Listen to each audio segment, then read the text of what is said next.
The minds new science पुस्तक के पहले अध्याय पर आधारित विस्तृत स्क्रिप्ट। नमस्कार दोस्तों, आज हम एक ऐसी किताब के बारे में बात करेंगे जिसने मानव मन के बारे में हमारी समझ को पूरी तरह बदल कर रख दिया है। यह किताब है the minds new science, A history of the cognitive revolution. इस किताब के लेखक हैं स्टीवन पिंकर, एक प्रसिद्ध मनोवैज्ञानिक और भाषाविद। संज्ञानात्मक क्रांति। पिंकर ने इस किताब में संज्ञानात्मक क्रांति पर गहराई से चर्चा की है, जो 20वीं सदी के मध्य में हुई थी। इस क्रांति ने मनोविज्ञान के क्षेत्र में एक नया युग की शुरुआत की। इससे पहले मनोवैज्ञानिक मुख्य रूप से व्यवहारवाद के सिद्धांतों पर आधारित थे, जो मानते थे कि केवल अवलोकनीय व्यवहार का ही वैज्ञानिक अध्ययन किया जा सकता है। मन के अंदर होने वाली प्रक्रियाओं जैसे कि सोच, स्मरण और निर्णय लेना को व्यवहारवादियों द्वारा महत्व नहीं दिया जाता था। संज्ञानात्मक दृष्टिकोण। संज्ञानात्मक क्रांति के साथ मनोवैज्ञानिकों ने मन को एक सूचना प्रोसेसर के रूप में देखना शुरू किया। उन्होंने मानव मन को एक कंप्यूटर की तरह समझना शुरू किया, जो सूचना को ग्रहण करता है, उसका विश्लेषण करता है और निर्णय लेता है। इस नए दृष्टिकोण ने मनोवैज्ञानिकों को मन के अंदर होने वाली जटिल प्रक्रियाओं का अध्ययन करने की अनुमति दी। पहला अध्याय, एक नई शुरुआत। द माइंड्स न्यू साइंस का पहला अध्याय हमें इस संज्ञानात्मक क्रांति की ओर ले जाता है।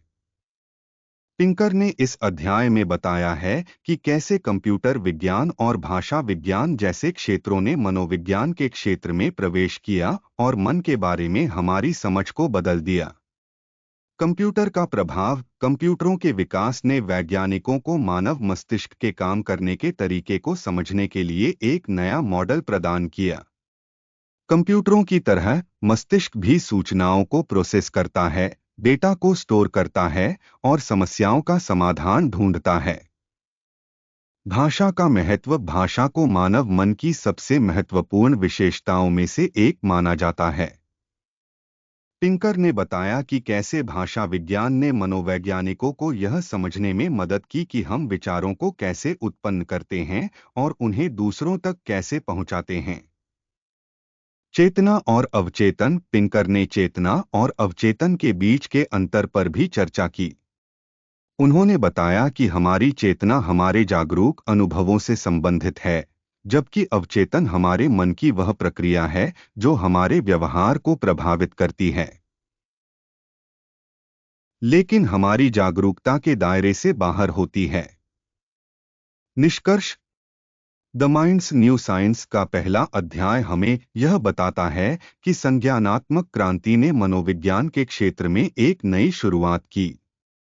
इस क्रांति ने मनोवैज्ञानिकों को मन के बारे में अधिक गहराई से समझने में मदद की है। हम अब मन को एक जटिल सूचना प्रोसेसर के रूप में देखते हैं, जो हमारे व्यवहार, भावनाओं और विचारों को नियंत्रित करता है। अगले वीडियो में हम इस किताब के दूसरे अध्याय पर चर्चा करेंगे, जिसमें पिंकर ने मानव भाषा के विकास के बारे में विस्तार से बताया है। धन्यवाद।